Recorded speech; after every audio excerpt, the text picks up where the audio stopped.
Hello, you guys. So even though the last video was a full analysis of Persepolis, today I'll be giving you an even more detailed graphic analysis. Why? Because the other analysis was a bit of a mix between literature and language and the graphics. Now it's going to be more towards the graphic side and just focusing on certain aspects and elements we didn't focus on the last video. So if you're here from the last video and you're watching this and you're going to be really, really understanding in depth more of the graphic analysis. And yeah, let's begin. So first, I'm gonna begin with these three panels. So basically what these three panels show is that Marjan's parents do not share the mindset of the typical Iranian parent because they encourage their child to develop their own ideas. They give Marjan the chance to come up with her own thoughts and opinions on certain things.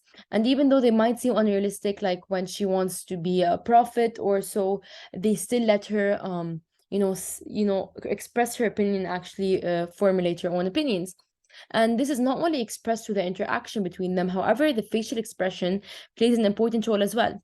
In the second panel, anger is expressed in the faces of all three individuals in the rooms, as we can see, her father, her mother Taji, and the teacher herself.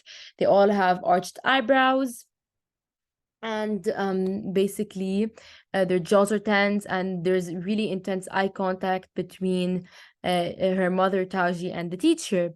And also the teacher has her her arms crossed, which actually showcases the fact that she has a closed mind and she's not really willing to interact with others, because we do know that human beings you know their body expressions, they actually express a lot about what's going on with them and what they're willing and not willing to do. And the fact that she actually has her arms crossed shows that she's actually not willing to openly communicate. She just wants to meet her parents in order to lecture them for not following the regime completely.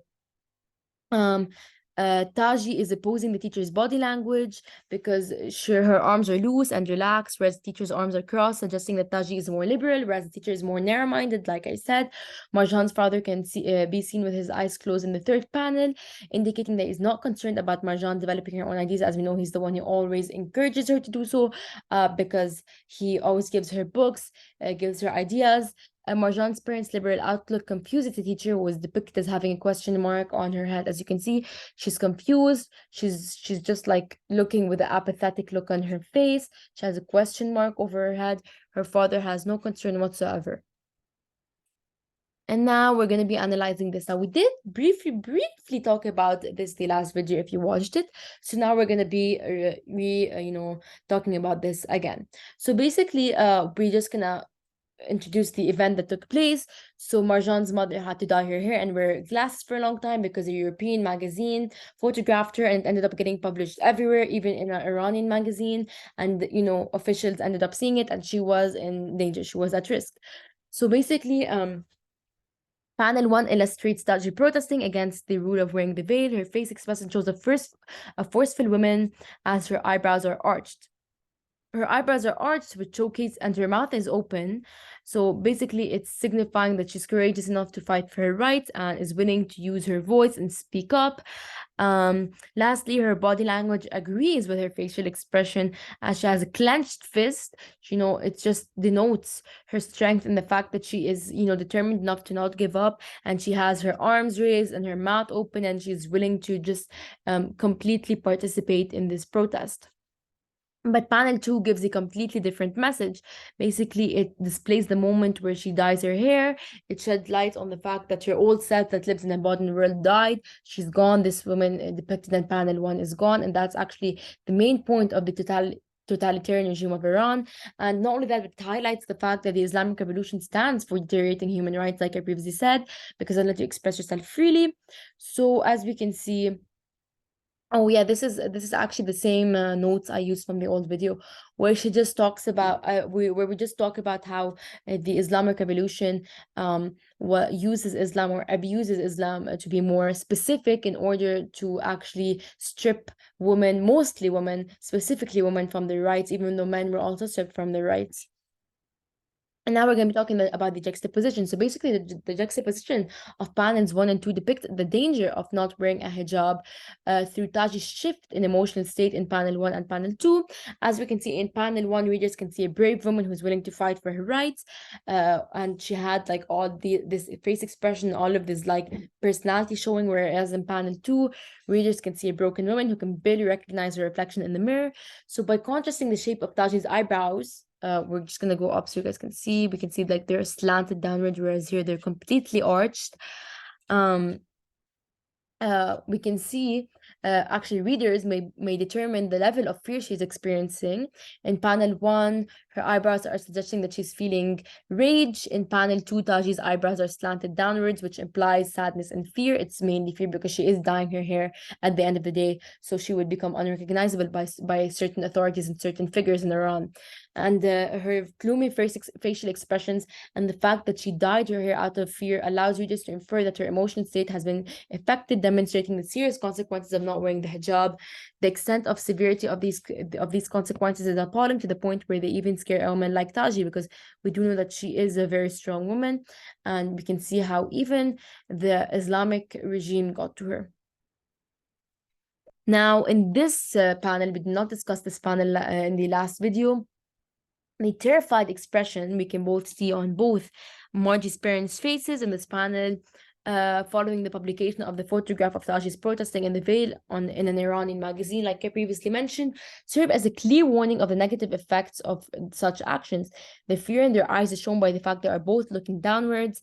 They don't know what to do. They're completely stunned. Margie's father soothing words are an attempt to calm her down as he places her arms around her, suggesting the fact that Taji is scared, and by placing his arm around her, he's trying to make her feel safer. However, his approach is failing because firstly, his shadow is casting over her. As you can see, this is his shadow, signifying the deep pit of fear she's in. Additionally, his hands in his pocket. We do know that when a human being or an individual's hand is in their pocket, it does suggest they are kind of in a powerless situation and they are more in the inferior position. So we can just see how powerless they are, how scared they are through their actual body language and facial expressions, and they're trying to actually stay huddled together because they do provide emotional support to each other in this relationship. However, fear is taking a toll on them, and we can see that from the shadow that her father's casting on her mother. Now, this is actually very important. This is one of the most important panels in the whole entire novel. And if you actually Google the novel Persepolis itself and you go to images, this is like one of the panels that's scattered everywhere. You find this everywhere. It's one of the most outstanding by far. It got too many readers. So basically the two backgrounds, as we can see here and here, this is actually like kind of, it looks like Muslim calligraphy or like Islamic patterns. Maybe you can see this in carpets. So basically the two backgrounds that Marjan is surrounded by in this panel complement the narration. So basically, in this side, the ruler represents her family's, her family's perspective, their way of life. It's so modern, it's so avant-garde, it's so westernized, so open-minded. Margie's allowed to do things that most Iranian girls can't, or even some boys can't do what Margie's doing. She's receiving access, she's receiving knowledge that many people, especially during that time in Iran, did not receive. Her family's modern values, which include cherishing freedom. They love freedom, they look up to freedom, they strive for freedom. They went and protested in the streets for freedom. And Marjan watched her parents risk their lives as they protested against the veil. In contrast, the drawing on the other side, which may resemble calligraphy, which represents Islam, or even like certain Islamic patterns, like I previously mentioned. And while she wants to respect this holy relic, she cherishes this holy relic. She loves her religion. She does not understand why the veil has to be worn. And that's why you see this side of Margie and this side of Margie. And even though Margie does, her identity consists of both sides, she still does not grasp why she has to wear the veil. This totalitarian regime that everyone's succumbing to is not working with Margie. She is not succumbing to this regime whatsoever. Now, this is a very, very, very interesting panel, and not only that, but it took me a few tries to actually get to understand what Marjan's trying to depict. throughout this panel, but this is the analysis that I have come up with. So in this panel, Marjan claims that she and her classmates did not comprehend why they had to wear the veil, and this actually serves as evidence of her perplexity. Why? Because first, the girls are depicted utilizing the veil as a weapon and a means of dividing kids into groups according to power. As we can see, this is kind of a power divide to a certain extent. And the various ways in which the veil is illustrated and how it's causing children, especially girls, to perceive Islam from an oppressive point of view or standpoint. Children, and like this is just like we're just talking a bit more deeply. We're going more abstract if you want. This is more less graphic analysis, more literature. But basically, children are like sponges. Basically, this simile uses the comparison to compare children to sponges because they, in the end, they absorb everything around them. You say one word in front of the child grabs this word and continue saying it for the rest of the day. It just sticks to their vocab, it sticks to their brain. So why is this? What does this have to do with what we're talking about? Or our analysis to be specific, this is applicable to the girl choking another girl with the veil. Here, you can see that here. And she says execution in the name of freedom. So as you can see, this is how these girls are, or actually these individuals in general, like these children, they're seeing what's around them. They're not grasping what's around them, and they're just implementing what they see, which is part of the propaganda, which is part of the regime. And this is what they see, and this is how we can tell, or we can identify the negative outcomes of the totalitarian regime, and how we can actually tell that it's totalitarian. And how they suddenly think that freedom is something wrong. This girl is doing the same thing she's seeing adults around her do, especially in the media, especially in the magazines back then. People were losing their lives. They were getting executed for this. And as a result, one might draw the conclusion that girls Margie's age are likely to have conflicted feelings about wearing the veil because they see protests against it and are instructed to wear them as Muslims. So you can see they go to school, they go outside school, they see different things. So this just helps us understand the point of view of these young girls and why they may have negative feelings towards wearing the veil. Now, in this analysis, so basically, we know that the main character, Marjan, is shown as a courageous and enthusiastic 10-year-old girl. The other graphic novel, she wants to learn as much as she can about politics and revolution. Furthermore, she desires to join her parents in protests to bring about change. So now in this panel, Marjan is explaining to her friends what a good revolution should consist of. She's wearing military clothing and 3 guns lie beside her and her friends. Now the quote, the revolution is like a bicycle. Okay, so we did overgo this in the last video, but basically she talks about how the revolution is like a bicycle. When the wheels stop turning, it falls. So basically this is a simile comparing the revolution to a bicycle, because once she just explains basically it, because when people are not actually committed and they actually go forward with the revolution will eventually stop, like a bicycle will stop once the driver or once the biker is just not using the bicycle. And we can also infer her wiseness. And now Marjan's relationship with God, which we did not discuss at the slightest in the last panel. So in the last video, I'm sorry, because I'm so focused with these panels. So here, in Marjan's eyes, or at least because this is an autobiography of Marjan's life, God is portrayed in this panel embracing Marjan with his 2 arms, showing that she is safe in his arms, just like a child would be in their parents' arms. And this panel implies that Margie believes in God and considers him to be her guardian angel. So you can see how important he is in her life, how he has this certain position in her life. Marjan's look conveys her seriousness regarding her faith. She looks at him with such serene, serious eyes and with such a serious face, no emotion whatsoever, just looking at God.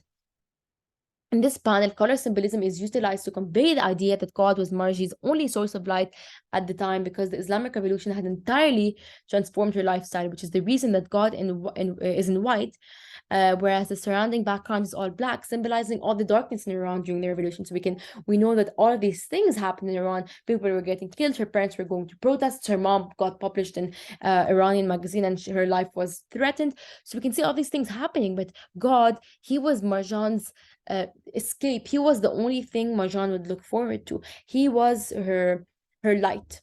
she had the witness and she had to witness her mother dye her hair and put on glasses out of fear, out of by being punished by the Iranian government. So as we can see, and she was also separated from her many peers at school. So as we can see, God had the important place in Marjan's life. Now this changes, this starts to change.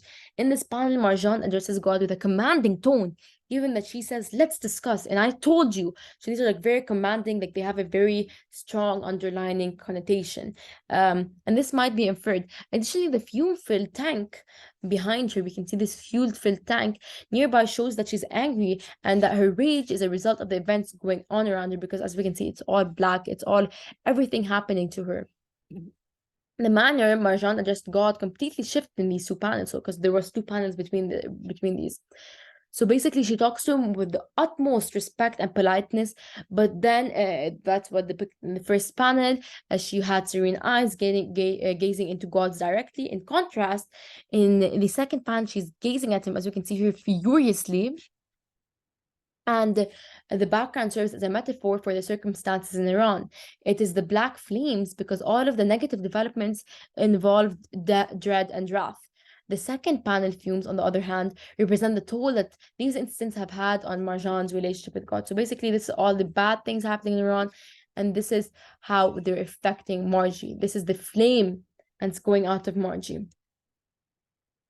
Now, so here Marjan is between two backgrounds in the panel. Panel one, as she has a perplexed expression on her face, the ruler represents the, oh, we did discuss this in the previous in the previous pages. Modern and avant-garde lifestyle of her family. Islam is represented by the drawings on the opposite side, which represent calligraphy. So we can just see the difference in these two. But in the second panel, she's depicted as a baby here with a radiant smile and the sun's reflection on their faces. Readers can tell that religion is deeply ingrained in Marjan's life, and that it's what shaped her identity. From the quote, "I was born with religion," Marjan's hands are open wide, signifying her happiness. When a baby is joyful or excited, their hands or arms may actually flap. They use flapping as a physical means of expressing their feelings because they do not yet possess the verbal abilities to do so. So as we can see here, she has her hands wide, she has the sun around her, she's very happy, and we can also she's all in white, just really happy.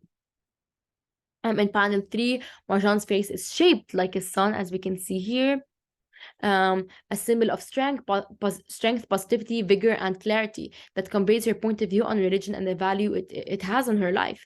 She also demonstrated her interest and devotion for religion just at the age of 6. So basically, what's the point of these panels? Why are these panels all showing and showcasing through color symbolism how important religion is in Marjan's life? Well, in the first panels, it shows Marjan's uncertainty because the revolution has altered her perception of Islam. Therefore, one might conclude that Satrapi's oblique criticism of the political Iranian regime is the cause of Marjan's ambivalent attitude towards the veil, which is a result of the revolution. So to sum it up, before we end this video, these 3 panels show how she is today. And these 2 panels show how she, or at the present at that time, because this is autobiography, but how she seems very confused here, and she's having a loss at identity. Whereas here, she was completely sure of how much she loved religion and how important it was in her life. And both here we can see like these are like, it's like the sun. We can see like both in this and in this we see the sun. So it just shows what a light religion was in her life. And even in the panels above, we can see how important religion was to her. So we can just see, well, this is actually more Satrapi's way of showing readers how much she actually thinks that the Islamic Revolution affected people or individuals' perception on religion, and how it abused Islam and made people turn its backs on it and question it, and made it seem less credible, both to the Iranians and non-Iranians. So that's it. Thank you so much, guys, for watching, and I hope this video helped. If you have any questions, please comment down below.